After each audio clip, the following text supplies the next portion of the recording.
今回の産業まとめ。問題なかった原発を停止。フランス側の厳しい指摘。安全第一だから。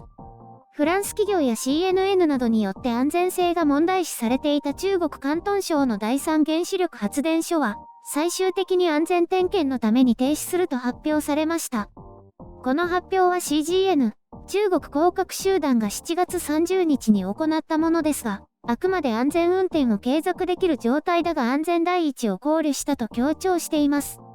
CNN は当初の報道では6月にこの原発の株主でもあるフランス電力公社、EDF の子会社、フラマトーム社が米国政府に原発が危機的状況にあるとして助けを求めたと報じました。敷地外の線量が上昇しているという危険性の指摘を無視し、線量限度を引き上げ続けて稼働を継続させたためとしています。これに対し中国側は、このような事実はなく CNN の報道は誤りであり無知だと反論し、安全性は保たれているという見解を示していました。中国側は6万本ある燃料棒のうちの5本が損傷したに過ぎず、損傷は許容範囲である150本以内であり、漏洩や容器の損傷の事実はないと主張しました。CNN は続報で、EDF 広報担当者が、もし原子炉がフランスにあったとしたら、すでに停止していたという厳しい見方を示しています。EDF は分析結果の全要素と、フランスで原子炉を停止するあらゆる理由をすべて CGN と共有した。彼らが責任ある事業者として必要な決断を下すためだと話したと伝えています。CGN は燃料棒損傷の原因を突き止め、損傷した燃料を交換すると方針を転換し停止を決断。これはフランス技術者との十分なコミュニケーションを経た結果としています。また、長い間、情報を公開し、透明性を保ち、運転状況や監視データを逐次公開してきたと安全第一の方針に従ってきたと主張しています。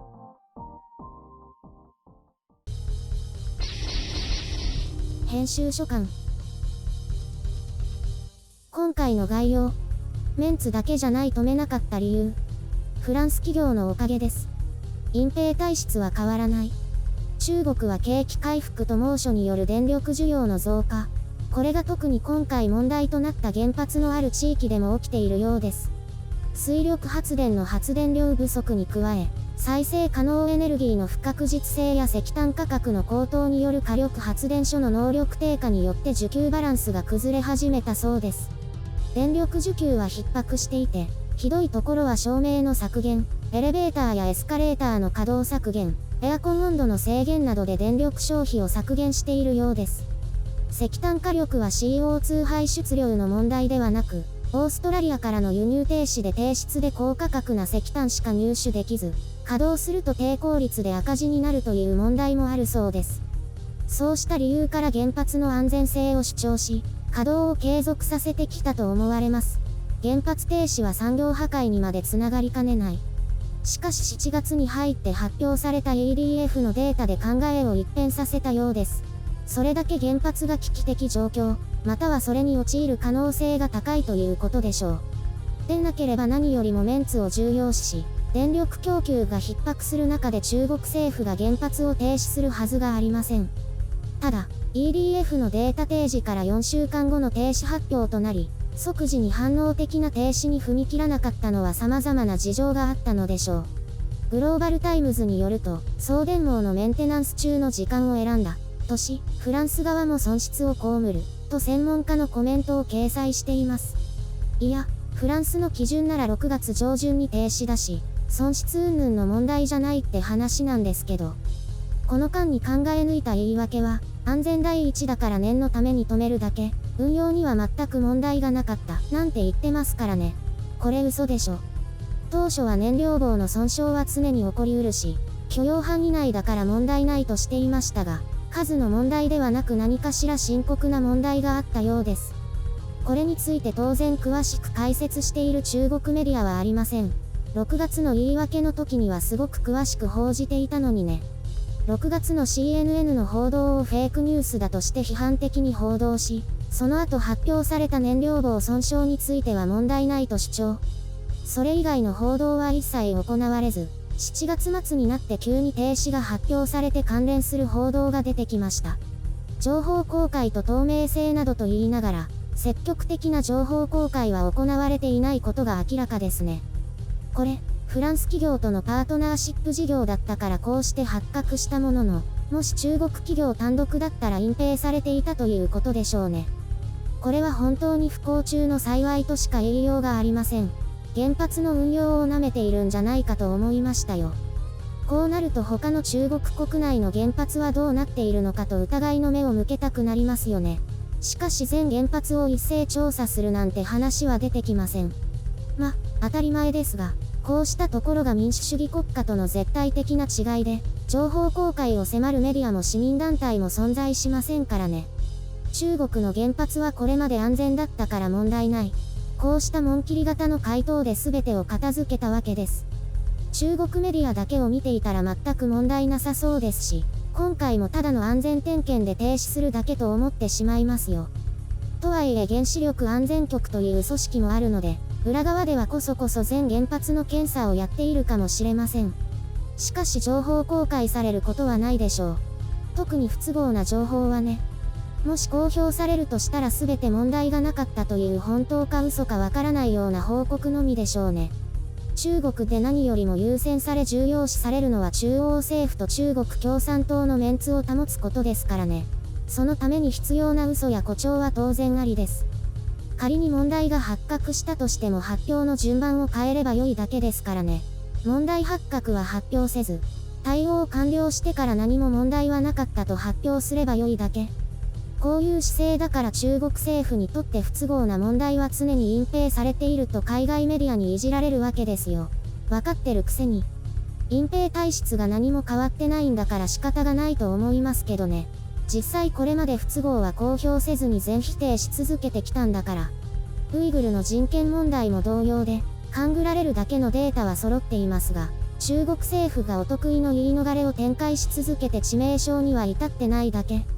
そのうちどこかで致命的なミスが生じて事実が明らかになり、体制崩壊へと向かうのかもしれませんね。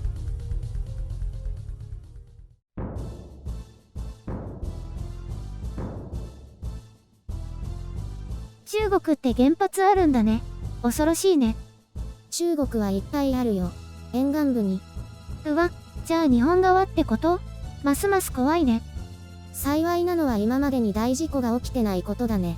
これから先はどうかわからないけど。不都合な情報を隠したいのはわかるけどね。でも後で大変なことになるよね。大変なことになっても歴史的に全部埋めてきたからね。そういう変な自信があるんだよ。埋めるっていう表現がすごいよね。例のなかったことになるってパターンね。10年前に中国で高速鉄道の事故があったの知ってる？あ、知ってる。あれこそ本当に埋めちゃったんだよね。うん。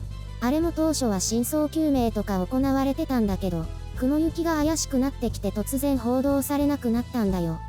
不都合な方向に行っちゃったから？そう。中国政府批判につながりそうになったから一斉に報道規制をして、この世から消しちゃったんだよ。中国ってそういうところが恐ろしいよね。じゃあもう誰も覚えてない？当事者以外はほとんど覚えてないだろうね。思い出す機会もないから。一応バイドには載ってたけど、埋めたことには触れられてないよ。あれ、一回掘り出したんだよね。証拠隠滅って言われて。それで調査っぽいことをしてまた埋めたんでしょ？なんかこれまでも普通に埋めてたらしいよ。特別なことじゃないんだって。怖いね。そうやっていろんな不都合が埋められていくってことなんだね。そうそう。だから教訓になるものもならないよ。教訓として得るのは対外向けの対応方法だけ。今回のこともすぐ忘れられそうだね。それがきっかけでいつか事故が起こりそうだから怖いよね。今回は自分たちで危険だって判断できなかったんだね。そこが問題だよね。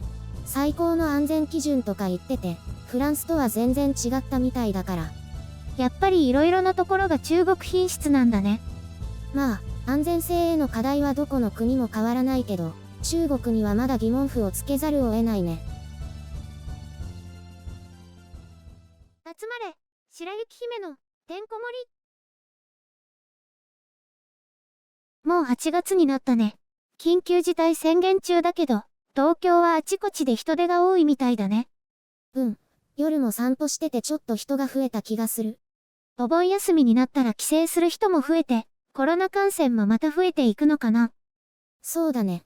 8月いっぱいは増え続けるんじゃない？こんな調子だから。この前ね、すごいマスクをしている人を見たの。ほら、顔全体の防毒マスクみたいなやつで見た目はダース・ベイダーだったよ。駅に向かう歩道ですれ違ったの。一瞬ぎょっとしたけど感染症対策完璧って感じで堂々と歩いていたよ。暑そうだけどね、熱中症には気をつけてもらいたいね。マスク会食の時は大変そうだね。つけたり外したり。その時は普通のを使うんだよ。きっと。そもそも行かないか。今年も東京の花火大会はほとんど中止になってるよ。人が集まるもんね。仕方がないよね。ほとんどって中止になってないのもあるの？延期がいくつかあったよ。そういえば何年か前に一度一緒に行ったよね。覚えてる？覚えてるよ。今思えば所狭しと人が密集してたね。でも近くで見たことなかったから、あれは感動だったなぁ。面倒だけど行くと楽しいよね。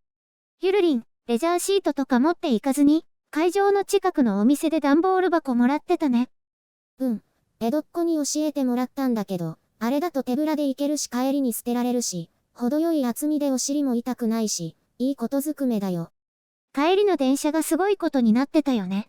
花火大会終わる前に切り上げたからまだマシだったけど、それでも駅に着くまでが行列だもんね。全部見てからだと大変なことになるよ。動けなくなるから。最後までいたことあるの？とんでもなかったよ。まず会場の外に出るまで何十分もかかるし、出てから駅までもすごい行列なんだよ。じゃあ電車乗るまで1時間くらいかかる？だから早めに脱出するんだよ。クライマックスの花火を捨てて。なるほどね。そんなにひどいんだ。じゃあ最後までいた人は大変なんだね。今月はね、毎週日曜日に外が暗くなったら動物の森で花火大会があるんだ。動物さんたちが、たまやーとかなんかいろいろ叫んでるよ。かわいい。